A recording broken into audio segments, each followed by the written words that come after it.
법무법인 LKB 김현정 변호사입니다. 예, 김광구 변호사입니다. 오늘은 최근 이제 문제가 되고 있는 딥페이크와 관련된 범죄에 대해서 알아보도록 하겠습니다. 최근에 이제 기사를 보면 딥페이크의 피해자 중에 50% 이상이 우리나라 여자 연예인들이라고 얘기를 하는데요. 딥페이크 기술을 이용한 성범죄의 종류는 무엇이 있고 그 처벌은 어떻게 되는지, 피해를 입었을 때 어떻게 대응해야 되고 향후에는 어떠한 전망이 있는지에 대해서 알아보도록 하겠습니다. 딥페이크와 관련된 그 범죄에는 어떤 것들이 있나요? 먼저 딥페이크란 무엇인가에 대해서 말씀드리면 현재 AI 모델이나 작동 방식을 따지지 않고 특정인을 대상으로 가짜 이미지, 동영상을 AI로 생성해내는 행위를 일명 딥페이크라고 합니다. 사실 AI 등장 이전에도 포토샵 등을 이용한 고전적인 합성 방식의 성범죄 등이 존재했습니다. 그러나 2022년부터 생성형 AI 발달로 실사와 구분이 불가능한 고화질, 고품격의 AI 이미지 생성이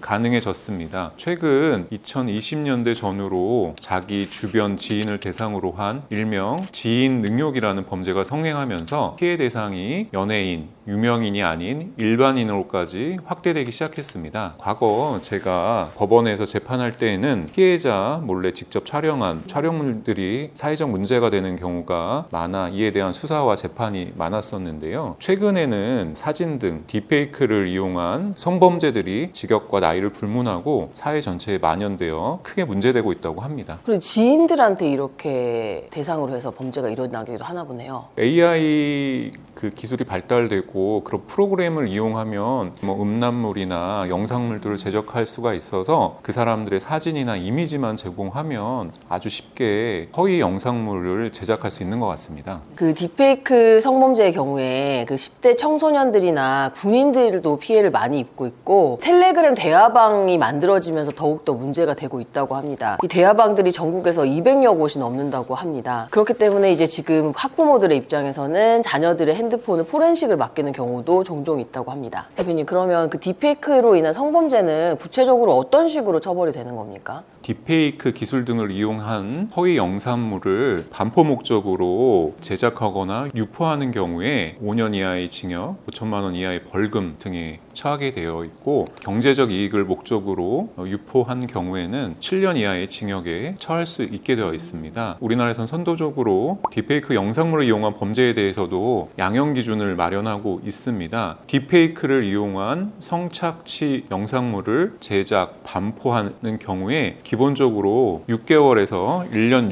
6개월까지 선고형을 정하도록 권고하고 있습니다. 영리 목적의 경우에는 최대 4년까지 가중처벌할 수 있습니다.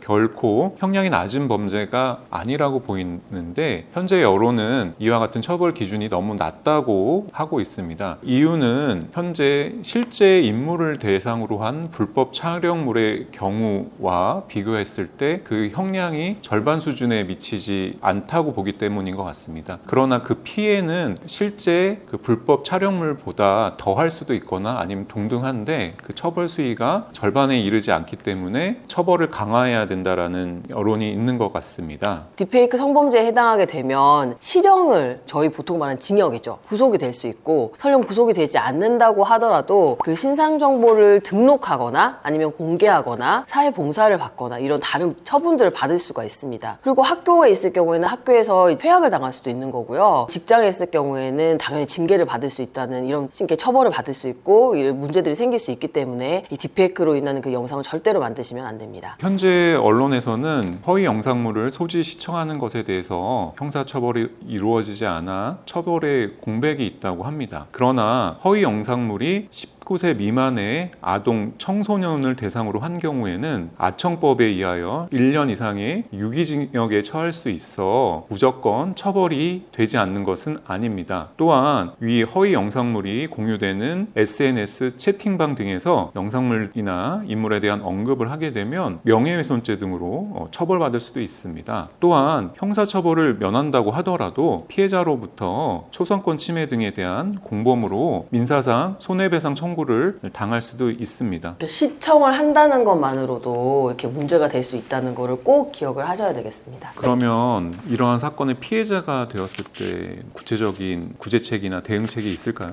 일단 이제 피해가 생겼을 경우에 제일 첫 번째로 하셔야 되는 것은 증거 수집입니다. 증거가 만약에 없게 되면 구제를 하기가 되게 어려워집니다. 그래서 다시 이제 그 상황을 돌이키시기는 싫겠지만 그래도 상대방에 대한 정보, 그 해당 대화방의 캡처, 그리고 링크 같은 것들을 정확하게 복사를 해서 보관을 해 두셔야 합니다. 경우에 따라서는 이제 디지털 장례사라고 해서 본인의 정보가 많이 퍼져 있는 것에 대해서 이제 보호를 해주는 업체들도 있는데요. 이런 업체들을 이용하실 수 있지만 좀 주의를 하셔야 합니다. 그렇다면은 그 법적으로 어떤 피해 구제 수단 같은 것들이 있을까요? 본인의 신상 정보와 불법 촬영물 등을 삭제 요청할 수 있습니다. 정보통신망 이용 촉진 및 정보 보호 등에 관한 법률에 따르면 자신이 피해받은 신상 정보 등을 삭제 요청할 수 있고, 정보통신 사업자가 사생활이 침해받거나 그 명예훼손 등 타인의 권리가 침해된 것을 확인하게 되면 이를 삭제하게 되어 있습니다. 또한 전기통신 사업자는 불법 촬영물 등이 확인하게 되면 촬영물 등을 삭제, 접속, 차단을 하게 되어 있습니다. 따라서 김 변호사님 말씀하신 대로 증거를 수집한 다음에 전기통신 사업자 등에게 본인 정보에 대해서 삭제 요청을 하고 촬영물 등에 대해서 접속 차단 조치를 할 것을 요청하시면 될 것 같습니다. 지금 이제 제일 이슈가 되고 있는 것이 이게 텔레그램을 통한 대화방이 많기 때문에 이게 수사가 되지 않을 것이라는 그런 얘기들이 많습니다. 수사 인력이 뭐 130명 정도밖에 되지 않아서 이용자는 엄청 많은데 이게 수사가 될 것이냐라는 얘기가 있는데, 지금 우리나라 수사기법이 굉장히 발전을 했기 때문에 충분히 수사가 가능한 상황입니다. 그리고 현재는 아까 말씀드린 대로 단순히 딥페이크를 이용한 성범죄물, 허위 영상물을 소지, 저장, 신청한 사람들에 대해서는 처벌하지 않고 있는데, 이 사람들에 대해서도 처벌해야 된다는 사회적 공감대가 형성되어 있고 이로 인한 피해가 심각하기 때문에 이 사람들을 처벌하는 입법이 곧 시행될 것 같습니다. 최근에 그 연예계 소속사들이 딥페이크 범죄를 잡기 위해서 고소를 진행한다고 합니다. 그래서 이제 지금 앞으로는 이 딥페이크 성범죄에 대한 처벌이 강하게 이루어질 가능성이 높은데, 본인이 가해자거나 피해자거나 어떤 식으로든 이 사건과 관련이 있으시면은 저희에게 댓글을 남겨주시거나 저희 카카오톡 채널도 있으니까 카카오톡 채널로 연락을 주시기 바랍니다. 감사합니다.